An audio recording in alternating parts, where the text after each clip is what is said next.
RIMS के director doctor राजकुमार को हटाए जाने के खिलाफ विरोध प्रदर्शन शुरू हो गया है। अखिल भारतीय अनुसूचित जाति महासभा ने 20 अप्रैल को स्वास्थ्य मंत्री इरफान अंसारी का पुतला दहन करने का फैसला लिया है। यह पुतला दहन राजधानी रांची के जयपाल सिंह स्टेडियम से अलवा टेक्का चौक तक मशाल जुलूस एवं पुतला दहन किया जाएगा। इस बात की जानकारी अखिल भारतीय अनुसूचित जाति महासभा के अध्यक्ष आरपी रंजन ने प्रेस कॉन्फ्रेंस कर दी है।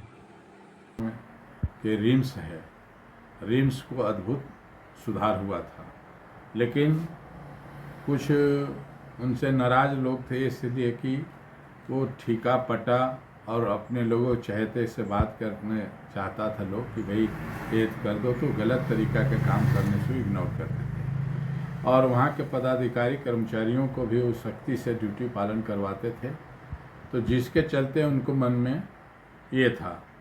और कुछ ऐसी मामला अंदरूनी है कि कहीं 3 करोड़ कहीं 4 करोड़ के गलत तरीक़ा से टेंडर करने के लिए प्रेषित किया जाता था, तो दबाव में आकर वो टेंडर को नहीं करना चाहते थे। चूँकि आपको बता देना चाहता हूँ कि इन्होंने सफाई का भी डायरेक्टर रहा है, एम्स में भी रहे हैं और पीजीटी लखनऊ में भी रहे हैं, तो इनको कार्यशैली का बहुत मतलब अनुभव है और ये अपने जीवन में लगभग इतने बड़े न्यूरोलिस्ट हैं, दिमाग का डॉक्टर हैं, कम से कम 20,000 लोगों को माथा खोल के ऑपरेशन किया है।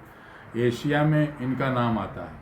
ऐसे महान व्यक्ति अगर झारखंड के धरती में रिम्स में सेवा दे रहे थे, तो इनको लूट के छूट नहीं देने के कारण बहुत लोगों को में दिक्कत था। इसलिए एक लॉबिंग तैयार किया गया और मंत्री भी चाहते थे कि अपने लोगों को ठेका दें और उस पर ये सहमति नहीं हुई, जिसके चलते इनको दिल्ली में जाने के बाद उन्होंने तो मीटिंग में भी कहा था कि हमसे आप संतुष्ट नहीं तो इस्तीफा ले लीजिए, लेकिन ये इस्तीफा वैसे ना मांग करके दिल्ली में हैं डॉक्टर राजकुमार निदेशक और आप गलत तरीके से निकालते हैं। ये तो मामला बहुत ही दुखद है और ये अनुसूचित जाति के मामला नहीं है कि हम अनुसूचित जाति के चलते ये बोल रहे हैं, बल्कि एक संवैधानिक तौर तरीका है। कोई भी राजपाट में कोई भी पदाधिकारी कोई चपरासी प्यून नहीं है कि हटा दिया, वो डायरेक्टर हैं और 3 साल की नियुक्ति हुई है। तो आप उनमें क्या कमी था? आप गलत करने के लिए कहेगा तो हम थोड़े वो करेंगे। तो इसलिए हम लोग को काफ़ी इसका उन्हें आहत है इसके फैसले से। और कांग्रेस के प्रभारी रात दिन अनुसूचित जाति पिछड़े जाति के जोड़ने के लिए मुहिम चला रहे हैं और उनके नेता लोग ऐसे ऐसे फैसले ले रहे हैं, तो हमें तो नहीं लगता है कि इस अनुसूचित जाति के लोग आपके साथ जुड़ेंगे। दूसरी बात कि सभी संगठन के लोगों ने मेरे को फ़ोन करके बोला कि सर कल जो है हम लोग सड़क पर उतरेंगे मशाल जुलूस के साथ 5 बजे हम इनका विरोध करेंगे, पुतला दहन करेंगे। तो इसलिए ये सरकार से या मुख्यमंत्री से, माननीय मुख्यमंत्री से मेरा निवेदन है कि भाई इस तरह के फैसले लेने से पहले कम से आदमी को 100 कोस तो पूछना चाहिए। ये कोई छोटा आदमी तो था नहीं, वो डायरेक्टर हैं, किसी पद पर आपने स्थापित किया है, सम्मानित पोस्ट ऑटोनोमस बॉडी है, वो डायरेक्ट मंत्री के भी हस्तक्षेप करना नहीं है। उसमें एक बोर्ड बनती है, तो बोर्ड में जो इससे तैसे निर्णय लेगा, अगला के प्रभावित हो रहा है उससे नहीं पूछताछ करेगा। 100 कोज होता है, कारण बताओ नोटिस होता है, तब उसको सस्पेंड किया जाता है या हटाया जाता है, या उस लायक है तो दंडित किया जाता है। किस आधार पर आपने इसको कर दिया?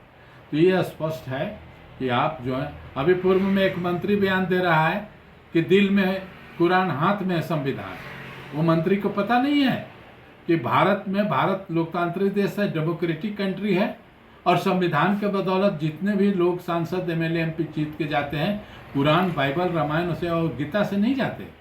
जिस व्यक्ति को इतना भी ज्ञान नहीं है कि हम क्या बोल रहे हैं, तो ऐसे ऐसे सदन में पहुंच गए हैं जो समाज को तोड़ने के काम कर रहे हैं।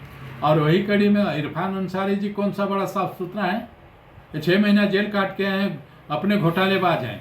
ये कितना ईमानदार है से पूरी झारखंड जानता है। इसलिए डॉक्टर इरफान अंसारी को सोचना चाहिए कि किसी भी अच्छे व्यक्ति को अधिकार को हनन न करें। अभिव्यक्ति की आज़ादी है, सख्ती से ड्यूटी करने के लिए उनको रिम्स को सुधारने के लिए लाया गया था ना, कि अपने चल के आ गए थे।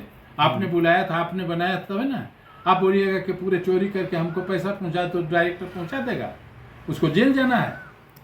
इसी क्रम में हम लोग आज मीडिया से रूबरू होकर इस बात को कह रहे हैं कि कल तमाम हमारे संगठन के लोग जो हैं, चाहे SC ST OBC माइनॉरिटी, तमाम लोगों को इसका विरोध करना चाहिए। ये तरीका ठीक नहीं है। इसमें तो मनचाहे लोग, किसी को ईमानदार आदमी टिक ही नहीं सकता है। झारखंड में अगर कोई ईमानदार व्यक्ति ईमानदारी से काम करना चाहेगा तो खत्म हो जाएगा। उसको सस्पेंड कर दीजिएगा, डिस्चार्ज कर दीजिएगा, पद से हटा दीजिएगा। ये तरीका ठीक नहीं है। देश के लिए, राज्य के लिए, आने वाले सरकार के लिए भी बहुत हानिकारक सिद्ध होगा, क्योंकि 16% आबादी है अनुसूचित जाति के लोग। और हमने नोट किया है कि ये जो कार्रवाई हो रहा है, ये बड़ा मन बढ़ू हो गए हैं और अपनी मर्जी से कर रहे हैं। इसके विरोध में हम लोग आएंगे। यही बात हम आपके माध्यम से हाँ, कल क्या करिए? कल दिनांक 20/25 को 20 अप्रैल 2025 को दिन रविवार, हम जयपाल सिंह स्टेडियम यानी टाउन हॉल्स के बगल से मशाल जुलूस निकालेंगे और फिरालाल चौक तक आएंगे और सरकार के विरोध करेंगे कि ये जो कार्रवाई हुई है ये बहुत गलत हुआ और